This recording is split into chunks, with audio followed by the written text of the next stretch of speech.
When my husband and I decided to sell our house in Ohio, we couldn't imagine the kind of problem it would bring. Everything seemed normal until we started receiving strange visitors at completely inappropriate times. People knocked on our door claiming that they had rented the property. At first, we thought it was just a mistake, but the situation soon turned out to be much more serious. We found out that someone was using real photos of our house in a fake ad on Craigslist. The scammer asked for deposits in advance, and apparently, several people had fallen into the trap. But, instead of understanding that they had been deceived, many of these people appeared at our door demanding explanations, as if it were our fault. The first few times were just inconvenient, families showing up during the day, asking when they could move. We patiently explained that the house was not for rent, only for sale, and that the ad was false. Some believed it immediately, but others insisted, showing messages and deposit vouchers sent to the alleged owner. It was disturbing to see concrete evidence that someone was profiting using our house as bait. What really scared me was when the visits started to happen at dawn. Sometimes, between 2 and 3 in the morning, people insistently knocked on the door, stating that they had rented the property and that they had the right to enter. On one of these nights, a group of 3 men even demanded that we open the door, saying that they had already paid and that they would not leave without entering. My husband and I were paralyzed that night. He tried to explain through the closed door that everything was just a blow, but the men didn't accept it. They were arguing, saying that they had documents, that they had made deposits, and that if we didn't open the door, they would call the police. The fear I felt at that moment was indescribable, because it was dawn, we were alone, and on the other side there were people convinced that they had a right to our house. After much insistence, they ended up leaving, but not without first threatening us, saying that they would come back to solve. I spent the rest of the night awake, sitting in the living room with the lights off, just waiting for some noise outside. It was surreal to think that someone could use our house to deceive people, and, in the end, we were the ones who were exposed and vulnerable. In the following days, we contacted the police and explained the whole situation. They instructed us to file a police report, but said there was not much to be done, since these online scams were common and scammers were rarely found. This made me even more insecure, because it meant that new people could keep showing up at any time, believing that our house was theirs. I got to the point of fearing every knock on the door. Whenever someone approached, my heart raced, imagining that it could be another group demanding to enter. We started to avoid even visiting friends at night, because I couldn't relax. The simple idea that strangers had our address and believed they had the right to occupy the house made me feel in constant danger. The most striking episode happened on a Friday morning. The doorbell rang nonstop, and when I looked through the peephole, I saw an entire family with suitcases on the sidewalk, waiting to enter. The woman held a printed contract, and the man shouted that they had paid a month in advance. I almost couldn't speak. I just said through the door that they had been deceived, but they cried and begged, as if I had the obligation to let them in. That left me in shock. I spent the rest of the morning thinking about how much this situation could get out of control. If at some point someone more aggressive or desperate appeared, what could happen? It was like living in a besieged house, not knowing when or who would appear at the door, believing in a lie that we couldn't stop. After a lot of pressure, we put big signs on the gate warning that the house was not for rent, and that any ad was false. This reduced the visits a little, but it didn't end completely. To this day, from time to time someone still appears with prints of old ads, and I feel the same cold in my stomach as before. What was supposed to be a simple sales process turned into a nightmare that took away our peace inside our own house. This experience made me realize how online scams can turn into physical threats when they involve people who are deceived and full of expectations. It's scary to think that someone can use photos of your house to scam and put you in danger. And you, what would you do if strangers knocked on your door at dawn stating that they have already paid to live in your house? Story 2. I put a used sofa for sale on Craigslist and soon received a message from an interested woman.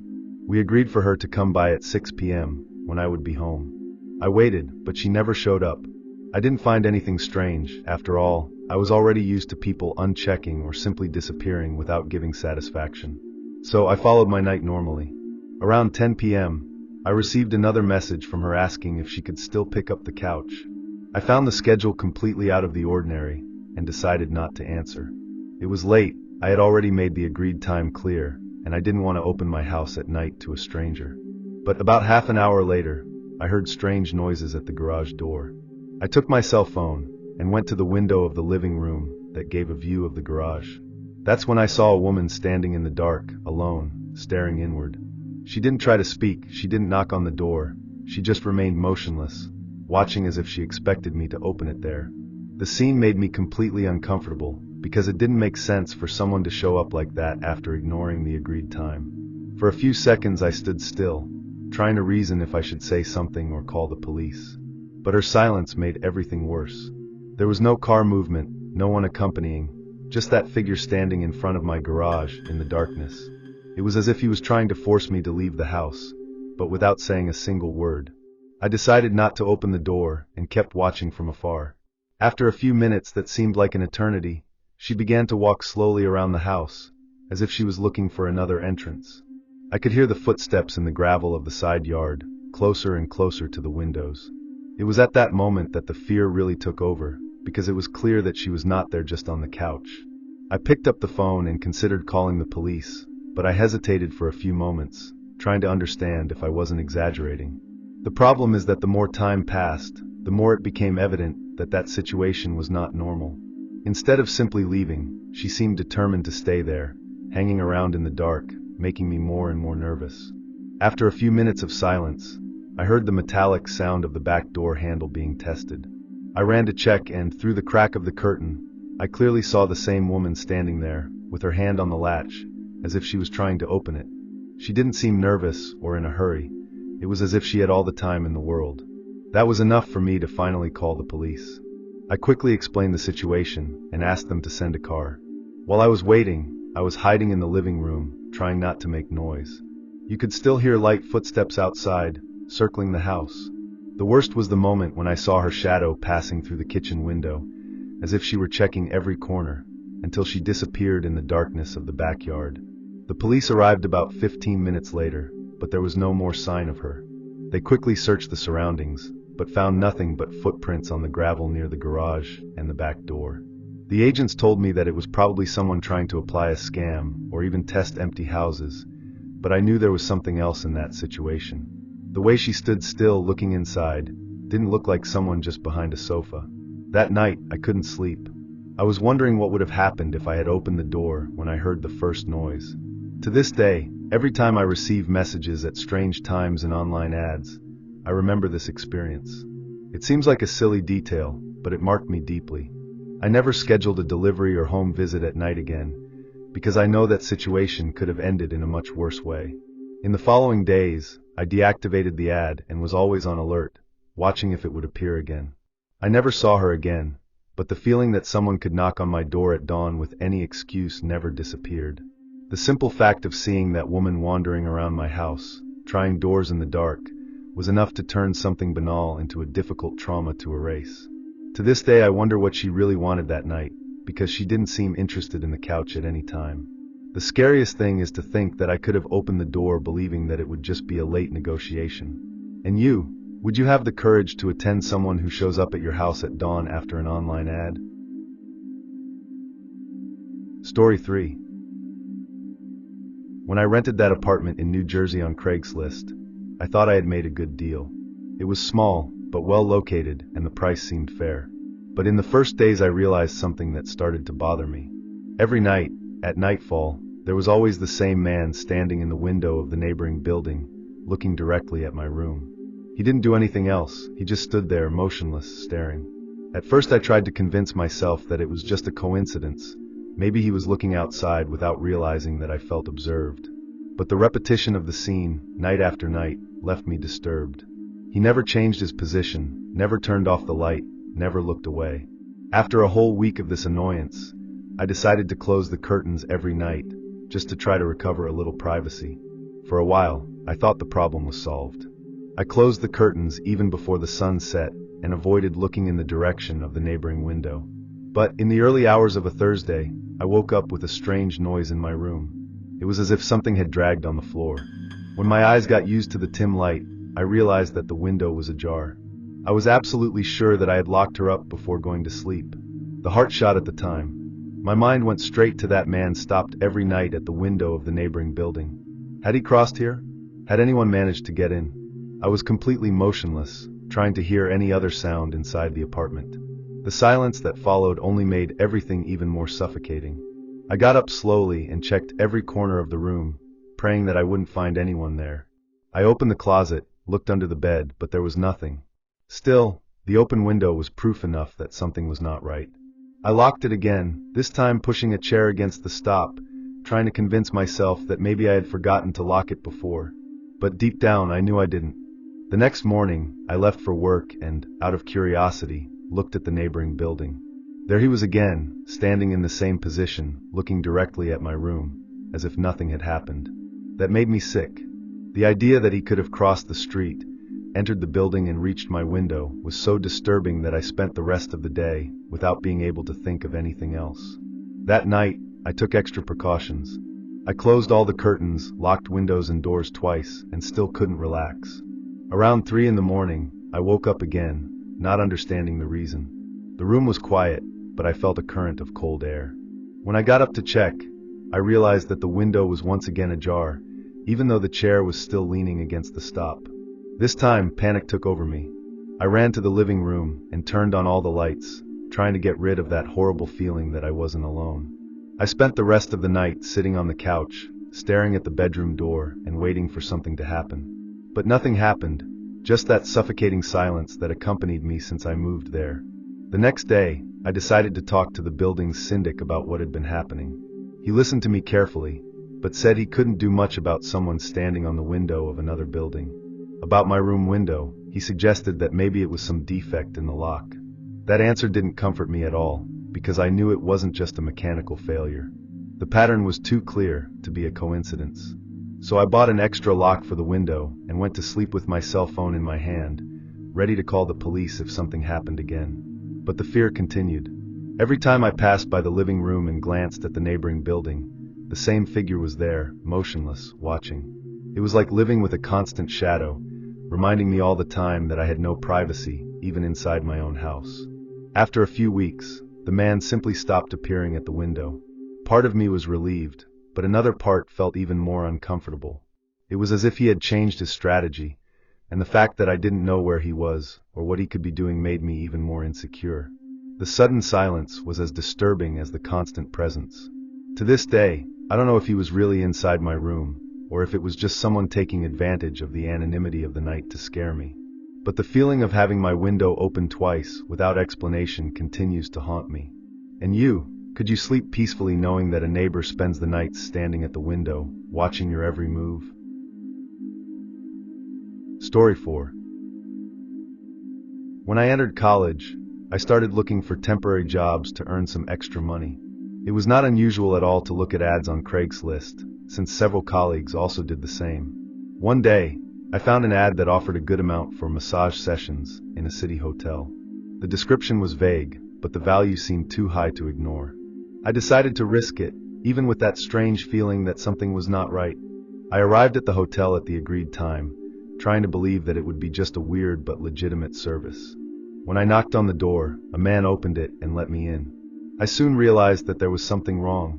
The room had no massage equipment, no stretcher, no material. It was practically empty, except for a messy bed and that man standing in the corner, watching me in complete silence. The weather became unbearable in seconds. I asked how the work would work, trying to look calm, but he didn't answer anything. He was just there, motionless, with his eyes fixed on me. With every second of silence, the sense of danger increased. Everything inside me screamed to leave that place immediately. Without thinking twice, I made up a quick excuse, saying I needed to confirm something on my cell phone, and went towards the door. He didn't try to stop me, he just followed every movement with his eyes. When I closed the door behind me and entered the elevator, my hands were shaking so much that I could barely press the button on the ground floor. I thought that, when I left there, everything would be in the past. But the next day, my cell phone vibrated with a message from an unknown number. The text only said, "Same time, same place."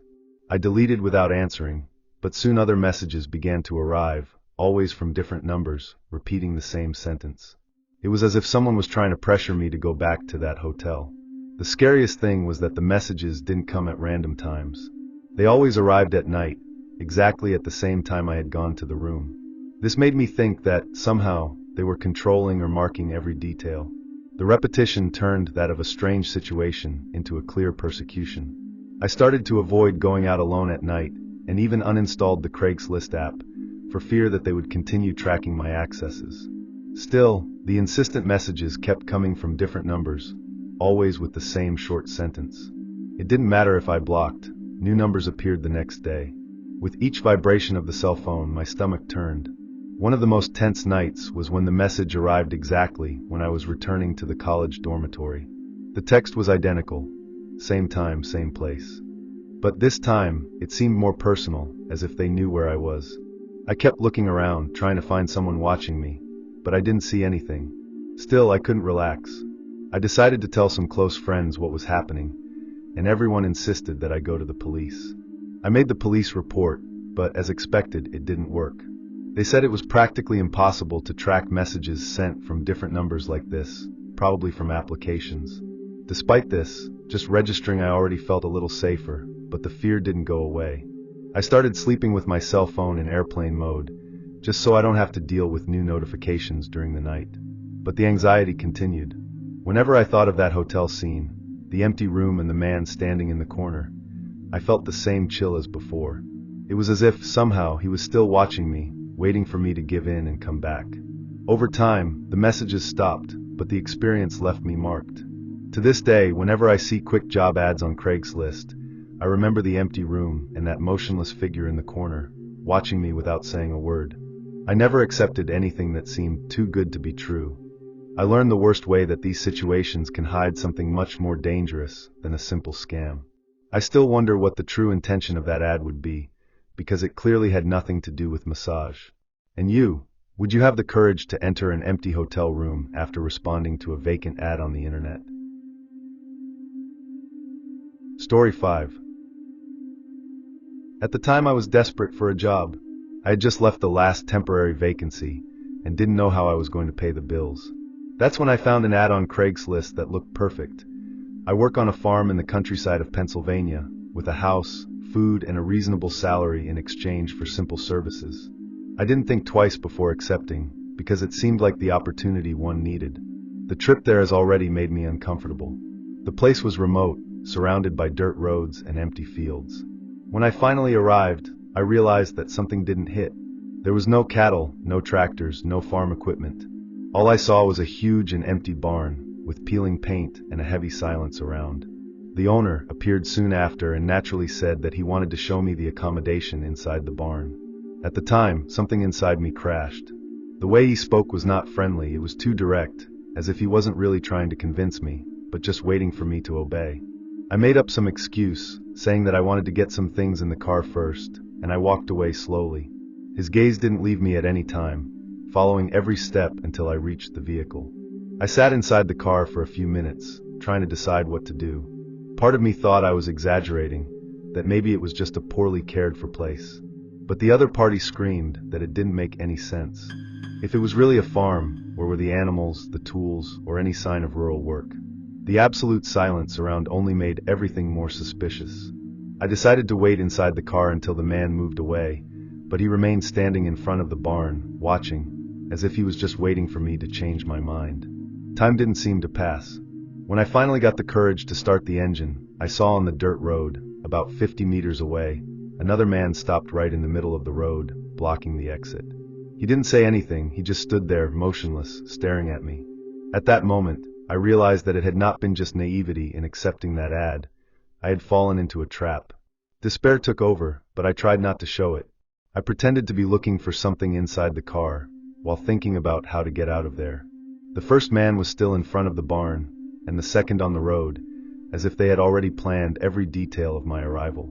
The only thing that came to my mind was to start the car at once and accelerate. If I hesitated, they could approach. I turned the key and started, my heart beating so hard that I could barely see properly. The man who was blocking the road didn't move until the last second, when I jumped with the car to the side and passed by him. Through the rearview mirror, I saw the two stood, one in front of the barn and the other on the road, just watching me disappear into the dust. I drove nonstop until I reached a main highway, where I finally parked at a gas station to breathe. I will never forget the feeling of being hunted, as if I had narrowly escaped something that could have ended very badly.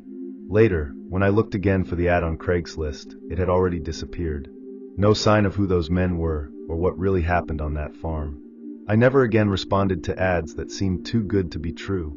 To this day, I wonder what would have happened if I had followed the owner into the barn. The way everything was prepared, from the announcement to the presence of that second man blocking the exit, convinced me that it was not just a coincidence. They were waiting for someone like me, someone desperate, to fall into that trap. It was one of the scariest experiences of my life, and whenever I think about it, I feel a chill.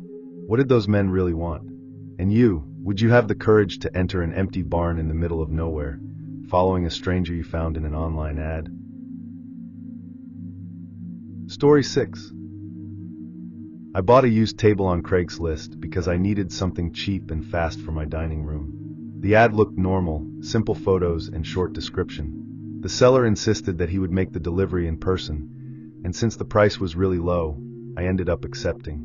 He showed up in the late afternoon in an ordinary car, helped unload the box, and soon left, without too much talk. So far, nothing that caught my attention. When I opened the box to start assembling the table, I realized that there was something strange. Among the wooden pieces, there was a small hidden camera, as if it had been placed there on purpose. It wasn't part of any equipment, it was a real camera, with a memory card and everything. At the time, I was shocked because I realized that it couldn't have been an accident. My first instinct was to throw the camera away, but something made me keep it. I showed it to a friend the next day, and he confirmed that the device was working and seemed to have been used recently. Just imagining that someone could be trying to film me, without my knowing, has already made me uncomfortable inside my own house. That table, which seemed like a simple purchase, had become a serious problem. I tried not to think too much about it until a few days later, when I noticed something that froze me inside. The same seller's car appeared parked in front of my house, at the exact point where it was possible to see the dining room window. At first I thought it was a coincidence, but on the second and third day, the car was back there, always parked in the same place, as if it was watching. I started to close all the curtains, even during the day, and avoid staying in the dining room. Every time I passed by the window, I had the feeling that I was being watched. The detail that bothered me the most was that the car never stayed for a long time, but appeared at different times, as if the person was trying not to attract attention. Still, I always recognized the same delivery vehicle. One day, I got up the courage and wrote down the sign. I showed it to the police along with the camera I had found in the box. They registered the case, but said that, without evidence of invasion or compromising images, they could not do much. I left the police station even more frustrated, because although the risk was real for me, officially there seemed to be nothing wrong. After that, I became paranoid. Any noise on the street made me run to the window, and every lighthouse that illuminated the living room wall left me on alert. I even wondered if I should move, because I didn't feel safe inside the house anymore. Even assembling the table became impossible. I left the pieces leaning against a corner, without the courage to use it. The memory of the camera made me feel that any object could hide something. The strangest thing was when, on one of the nights, I heard footsteps on the sidewalk and clearly saw the same man who handed me the table. He didn't knock on the door, didn't say anything, just stood still looking at the house for a few seconds before getting in the car and leaving. This was the confirmation that it was not a coincidence, but someone who was marking me on purpose. After that night, I started to avoid being alone at home and asked a friend to temporarily move in with me. Little by little, the car stopped showing up, but the fear never went away. To this day, when I see someone parked near my house for a long time, my body reacts the same way, as if it were him again, waiting for an opportunity. I never bought anything in an online ad again, without suspecting the worst. This experience made me understand how much a simple object can become a threat when placed in the wrong hands. To this day, I wonder what he really intended with that camera inside the box. And you, would you continue to quietly use furniture bought online after finding something like that hidden inside? Story 7. I was desperate to find a cheap place in Boston because the city rent is absurd and I could no longer support the apartment where I lived. That's when I found an ad on Craigslist offering a room for a price that seemed too good. The photos showed an ordinary, simple house, and the description had nothing strange about it. I scheduled a visit without thinking too much, thinking that I had finally been lucky. When I got there, the house looked normal on the outside. It was a quiet street, nothing that drew attention. The owner received me politely, but right away I noticed some strange details. All the internal doors of the house, including that of the room he said he was renting, had latches on the outside. I questioned the reason and he answered quickly, almost rehearsed. "It's for security." That made me uncomfortable, but I tried to disguise it.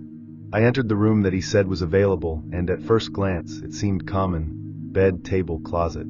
But the more I looked, the more I noticed that something was wrong. The windows had fixed grills on the outside, impossible to open in case of emergency.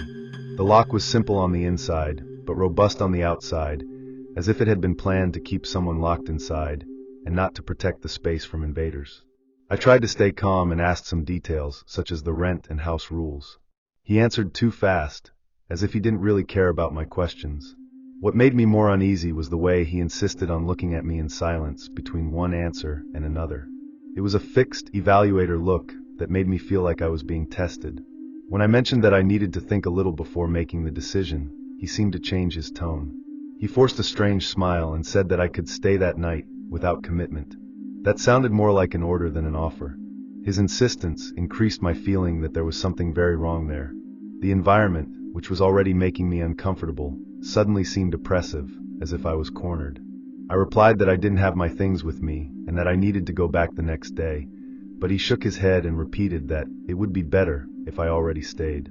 As he spoke, he rested his hand on the bedroom door, exactly where the latch was outside. It was at that moment that I realized clearly, if I accepted, I would probably have no way to get out of there in my own time. My heart started racing, but I tried not to show panic. He said he had to look for documents at work, and that he would come back later, just to have a convincing excuse to get out of there. He was silent for a few seconds, just watching me, and the tension in that look made each second seem eternal. Finally, he walked away from the door and said he understood, but his tone didn't seem friendly at all. I left the house trying to keep a firm step, but not too fast, so as not to look like I was running away. When I reached the sidewalk, I felt my legs wobbly. I discreetly looked back and saw the man still standing at the door, following my every move. I got into the car, and only when I started it did I realize how much my hands were shaking. I drove a few blocks without stopping, just to make sure he wasn't following me. When I finally touched the car, I spent a few minutes trying to process what had just happened. The images of the doors with latches outside came back to my mind repeatedly. It was impossible to ignore what that meant. That house was not prepared to protect residents. It seemed made to arrest them. Later, I showed the ad to a friend and explained what had happened. He was as disturbed as I was and said to report it immediately. When I tried to access the ad on Craigslist again, it was no longer available. It disappeared as if it had never existed, which only reinforced my feeling that I had narrowly escaped. To this day, thinking about that visit gives me chills. I always wonder how many other people may have fallen for that same ad, trusting a cheap offer and getting stuck in that house. I will never know what the outcome would be if I had accepted the proposal to stay that night, but the simple memory of his hand resting on the external latch is enough to leave me on alert. After this experience, I never went to visit a property again without researching thoroughly and taking someone with me. I learned in the most frightening way possible that online ads can hide dangerous intentions. And you, would you have the courage to sleep in a room where the door locks only from the outside? Story 8.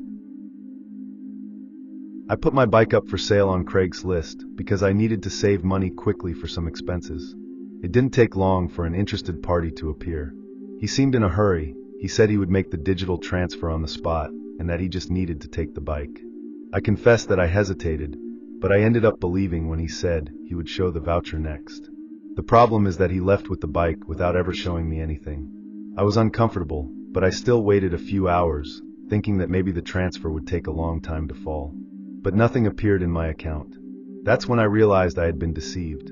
The frustration was huge, but there was not much to do other than accept that I had lost the bike. But that same night, something even stranger happened. It was already past midnight when I heard noises coming from the garage. My first thought was that someone was trying to break in, so I discreetly went to the window to peek. What I saw left me without reaction. The bike was there again, leaning against the garage door. But now it was all scratched, as if it had been dragged or thrown somewhere before being left there. The most disturbing detail was that there was no sign of anyone around. The street was deserted, silent, and yet, somehow, The bicycle had been returned without me noticing who brought it. It was as if the person had made a point of giving me back, but in a silent and almost provocative way, leaving me with more doubts than answers. My mind kept spinning impossibilities. Did the man who took it realize that he couldn't sell? Did someone scare him, and he decided to return it? Or worse, did he want to send me a message when returning it like that, scratched, almost like a warning? The fact that I didn't know the reason was what made me most uneasy. I spent the rest of the night awake, with the light in the living room on, checking the window with every sound I heard. Even with the bike there, leaning, I didn't have the courage to pick it up until dawn. Every time I looked in that direction, I imagined that someone could still be hiding nearby, watching my reaction. When it finally dawned, I went out to the garage to look closely. The bike was in terrible condition, with the handlebars dented and the paint all scratched, as if it had been used on purpose aggressively. There was no ticket, no explanation, nothing but that bizarre return. The strangest thing was to realize that the front wheel was still wet, as if it had been washed or passed by some wet ground shortly before. I decided to lock the bike inside the garage, but the feeling of insecurity didn't go aside. Every time I heard a car passing slower on the street, I ran to the window, fearing to see the same man who took it. The worst thing was not being sure if he had done that out of regret or for some kind of psychological game, as if he wanted to show me that he could show up whenever he wanted.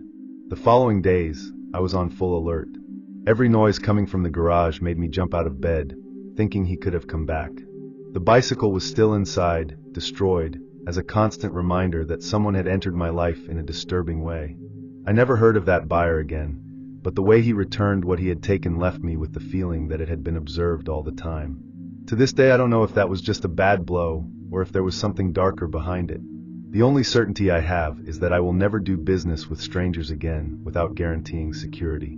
And you, how would you react if someone took an object from your house, didn't pay, and then returned it in silence, damaged, in the middle of the night? Story 9. I was in great need of a job and ended up responding to an ad on Craigslist that seemed simple. Night office work, few hours, fair salary.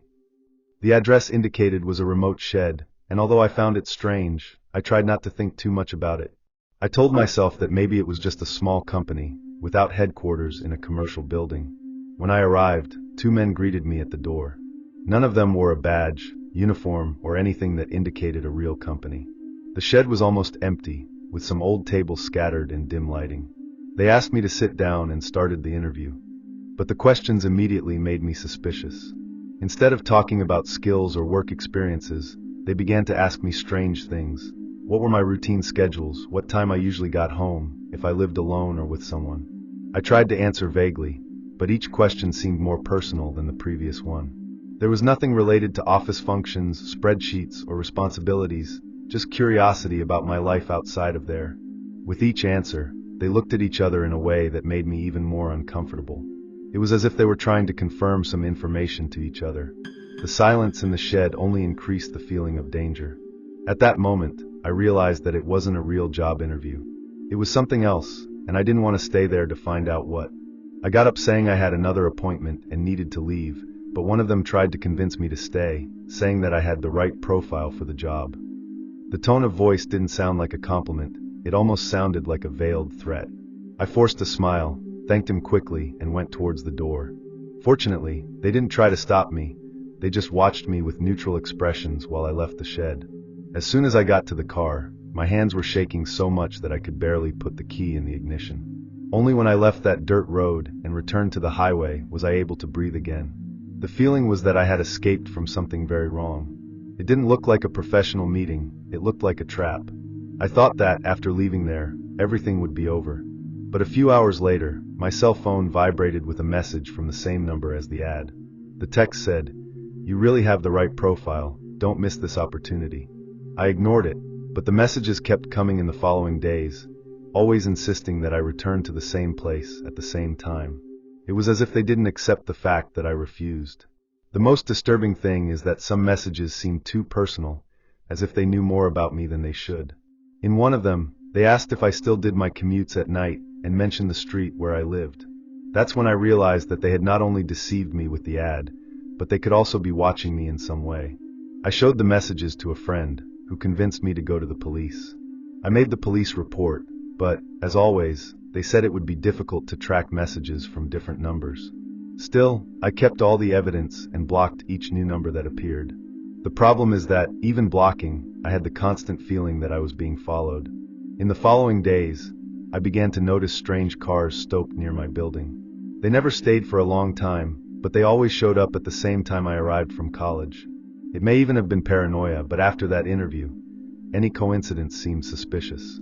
I couldn't relax anymore, always looking over my shoulder.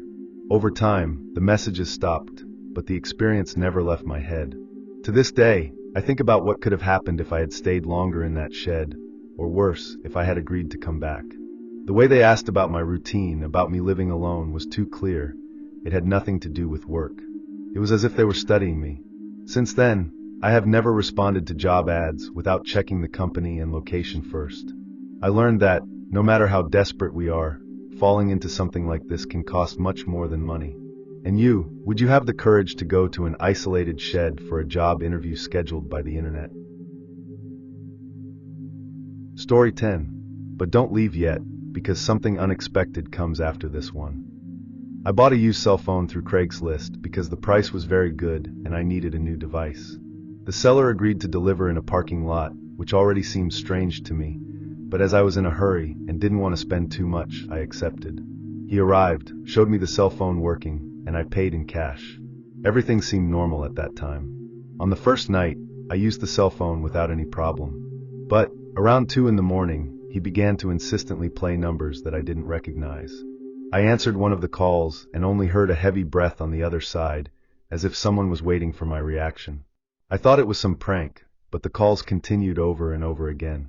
At first, I tried to ignore it, but every call answered it was always the same: silence and that heavy breathing. It turned off, and a few minutes later the cell phone rang again. I put it on airplane mode to be able to sleep, but deep down I knew there was something very strange going on. It didn't seem like a coincidence to start right at dawn after the purchase. The next morning, I went to look at the device's settings and noticed a detail that made me freeze. The chip was still registered in the seller's name. This explained how he had control over the number, and probably knew exactly who he had sold to. It was as if he had planned from the beginning that I would answer those disturbing calls. I spent the whole day nervous, wondering if he could track more things besides the number. Could I access my location or even the messages? I decided to turn off my cell phone and use only my old one, even broken. But when I turned the device back on a few hours later, there were already several missed calls from the same unknown numbers. It was as if he was waiting for me to call again. That night, the situation got worse. The calls started earlier, and in one of them, in addition to breathing, I heard a quick whisper, almost imperceptible, saying my name. That made me panic because at no time had I passed my real name to the seller. On Craigslist, I only used a nickname. At that moment, I was sure it wasn't just a prank. He knew exactly who I was. I ran to check the device again, and found strange applications running in the background, which I didn't remember having installed.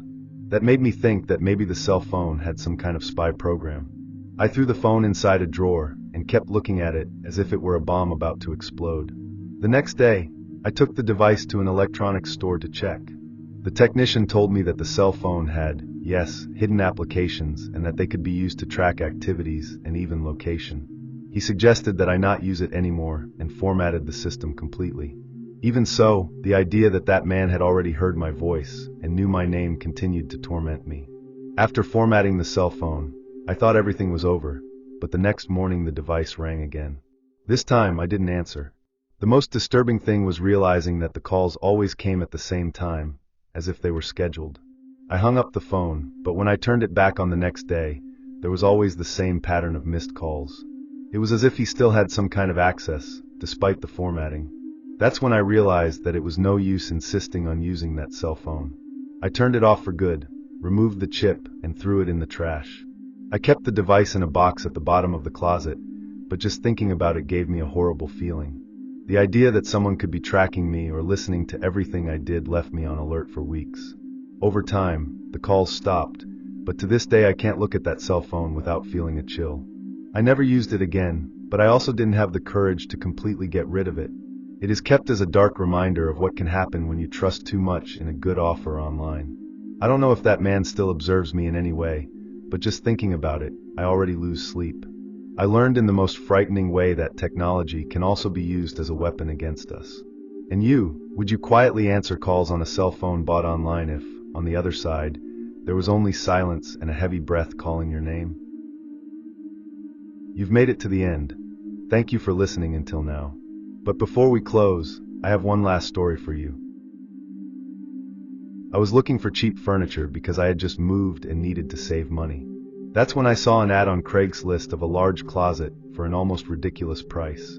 The seller gave me the address of a warehouse on the outskirts of the city and said he could pick it up that same night. It seemed practical, so I accepted, even though I thought it was strange not to be in a store or residence. I arrived at the place and already felt a discomfort. The warehouse was dark, poorly lit by a distant pole. The door was just leaning, and when I called the seller, he answered immediately, saying that it was in the back, just come in. I took a deep breath and pushed the door, finding an empty space, except for a chair in the middle and a hanging lamp that swayed slightly, lighting the environment poorly. I took a few steps inside, trying to understand where the closet he had announced would be. The silence of the place was suffocating, and the echo of my steps made it seem that I was not alone. That's when my cell phone rang again. I answered without thinking and heard the same calm voice asking, "Have you already closed the door behind you?" The heart shot. Instinctively I looked back and saw the door still ajar, letting in a thin line of street light. I didn't wait to confirm anything else. I pressed the cell phone against my ear, pretended that the call had dropped, and walked quickly back to the entrance, already feeling that something very wrong was about to happen. As soon as I pushed the door to get out, I had the feeling that someone had moved inside the warehouse, as if an object had scratched the floor. I didn't have the courage to look back. I ran to the car, closed the door tightly and started it, with my hands shaking. Only when I was already a few blocks away did I realize that I still held my cell phone in my hand, and the call was active. He hadn't hung up. On the other end of the line, there were no more words, just a slow and constant breathing. I pressed the button to end the call, but immediately the phone started ringing again, showing the same number. I didn't answer. I turned off the device and only turned it back on the next day, afraid of hearing that voice once again. The next day, when I finally turned on the cell phone, there were several missed calls from the same number. There were no messages, only those calls recorded during the night. The memory of his question, calm and almost rehearsed, "Have you already closed the door behind you?" didn't leave my head. The way he said that seemed like a warning, or worse, part of a plan that I didn't want to find out what it was. I started to completely avoid that region of the city and deleted the ad from my history, so as not to run the risk of falling into something similar again. Still, for a few weeks, I was on alert whenever an unknown number appeared on the screen. It was as if I was waiting to hear that same voice again, at any moment, trying to pull me back into that trap. Over time, the calls stopped, but the memory of that empty warehouse never left my head. To this day, when I pass through a poorly lit shed, I feel the same discomfort that night. I keep thinking about what would have happened if I had moved on, closed the door and walked to the bottom, as he had asked. The feeling is that I escaped from something that could have ended very badly. After this experience, I never went to get anything alone in remote places. I learned that not every cheap ad is worth the risk. But I still wonder, what would you do if you were in an empty warehouse and received a call asking if you had already closed the door behind you? Thank you very much for your company until the end. Your support is what gives life to this channel. If these stories have caught you, don't forget to leave your like and comment on your opinion. And if you are not yet part of our community, sign up now to receive the next real horror stories.